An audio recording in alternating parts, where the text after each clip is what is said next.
Oh, upo ka. Buti, pinayagan ka ng mama mo na makipagkita sa akin. Oo nga, tumakas lang ako. Kumusta ka naman dito? Nakatulog ka naman ng maayos?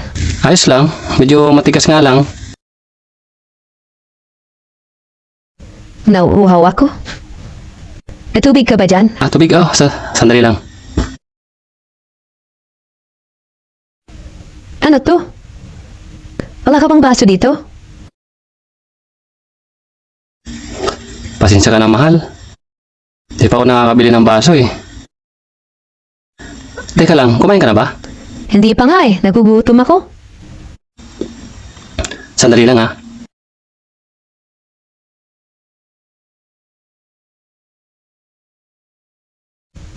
Wala ka pang plato dito? Wala eh. Pero okay na yan, para tipid hugasan, tatapon mo na lang. Saka, bakit tuyo lang? Nasaan yung siomay? Pasensya ka na, mahal ha. Wala kasi akong trabaho eh.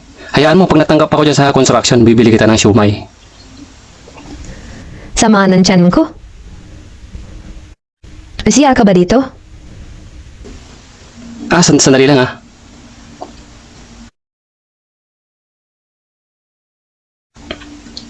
Oh, CR ka na. Ano to? Okay lang yan, nilinisan ko na lang pagkatapos. Tapos itatapon na lang sa kanal yung pagkatapos mo gamitin. Nilinisan ko na lang. Wala ba rin CR dito? Wala eh. Pasensya ka na, mahal ha. Anong oras na ba? Baka hinahanap na ako ng nanay. Ha? Kararating mo lang ah. Sige na, baka hinahanap na ako ng nanay. Uwi na ako.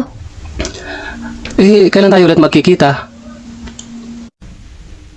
Saka na tayo magkita? Pagka contractor ka na? Ano, hindi mo